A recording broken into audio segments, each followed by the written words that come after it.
വളരെ ഗംഭീരമായ ഒരു റംസാൻ കിറ്റ് ഇവർ നൽകുന്നുണ്ട്. കേവലം ഒരു ചടങ്ങ് എന്നതിലുപരി ആയിക്കൊണ്ട് തന്നെ വളരെ ഗൗരവത്തോടു കൂടി അല്ലെങ്കിൽ പ്രാധാന്യത്തോടു കൂടി ഒരുപാട് സാധനങ്ങൾ ഈ കിറ്റിൽ ഇവര് അടങ്ങിയിട്ടുണ്ട്. നല്ലൊരു എമൗണ്ടിൽ തന്നെ ചെലവ് വരുമെന്നാണ് ഞാൻ പ്രതീക്ഷിക്കുന്നത്.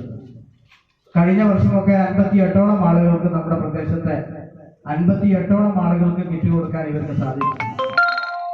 ഈ വർഷം എനിക്ക് തോന്നുന്നു അതിൽ നിന്ന് അല്പം കുറച്ച് പ്രയാസങ്ങൾ ഉണ്ടായിട്ടുണ്ട്. പൊതുവെയുള്ള സാമ്പത്തികമായിട്ടുള്ള പ്രയാസങ്ങൾ ഇവരുടെ പ്രവർത്തനത്തിലും ഇവർക്ക് നേരിടേണ്ടി വന്നിട്ടുണ്ട്.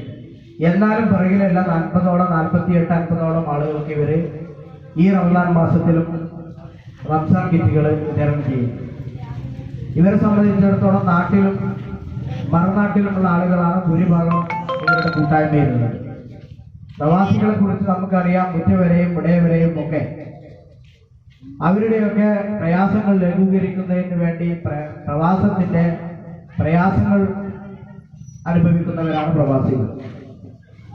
അവരുടെ ജീവിതത്തിലെ കുടുംബങ്ങളുടെയും സ്വന്തക്കാരുടെയും മറ്റുമൊക്കെയുള്ള പ്രയാസങ്ങൾക്കും അവരുടെയൊക്കെ പ്രശ്നങ്ങൾക്കുമൊക്കെ വേണ്ടി നമ്മുടെ നാട് വിട്ട് പ്രവാസ ലോകത്തേക്ക് പോവുകയും അവിടെ കഠിനാധ്വാനം ചെയ്ത് അതിൽ നിന്ന് കിട്ടുന്ന ഒരു വിഹിതത്തിൽ ആ വിഹിതം ഉപയോഗിച്ചുകൊണ്ട് നമ്മുടെ നാട്ടിലൊക്കെ തന്നെ ഇതുപോലുള്ള ഒരുപാട് ജീവകാരുണ്യ പ്രവർത്തനങ്ങൾക്ക് അവർ മുന്നേറുന്നു എന്നുള്ളത് വളരെ സ്വാഗതാർഹമാണ്.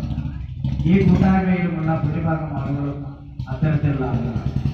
എന്തുകൊണ്ടും ഇവരുടെ പ്രവർത്തനങ്ങൾ നമ്മൾ വളരെ പ്രാധാന്യത്തോടു കൂടി കാണേണ്ടത്.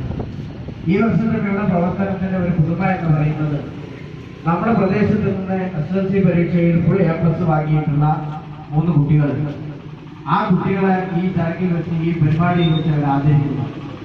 അവരുടെ പ്രവർത്തനത്തിന്റെ മേഖല അവരെ വർദ്ധിപ്പിച്ചുകൊണ്ടിരിക്കുകയാണ്. പുതിയ പുതിയ മേഖലകളിലേക്ക് അവരുടെ പ്രവർത്തനങ്ങൾ അവർ വ്യാപിപ്പിച്ചുകൊണ്ടിരിക്കുകയാണ്. ഇതുവരെ റംസാൻ കിറ്റുകളും മറ്റുമൊക്കെയായി പ്രവർത്തിച്ചു വരുന്ന ഇവരെ ഇപ്പോൾ നമ്മുടെ ഈ പരീക്ഷയിൽ ഉന്നതമായിട്ടുള്ള വിജയം നേടിയ കുട്ടികളെ ഒരു പൊതു പരിപാടിയിൽ വെച്ച് ഈ അങ്ങാടിയിൽ വെച്ച് തന്നെ ആദരിക്കാൻ അവർ മുന്നോട്ട് വന്നു എന്നുള്ളത് വളരെയധികം അഭിനന്ദനീയമാണ്. ഈ ഗ്രൂപ്പിനെ ഞാൻ വളരെ അങ്ങേയറ്റം പ്രശംസിക്കുകയാണ്. അതോടൊപ്പം തന്നെ നമ്മുടെ ഈ മുതലാകൽ GMLP സ്കൂളിൽ നിന്ന് ഇക്കഴിഞ്ഞ LSS പരീക്ഷയിൽ 7 കുട്ടികൾ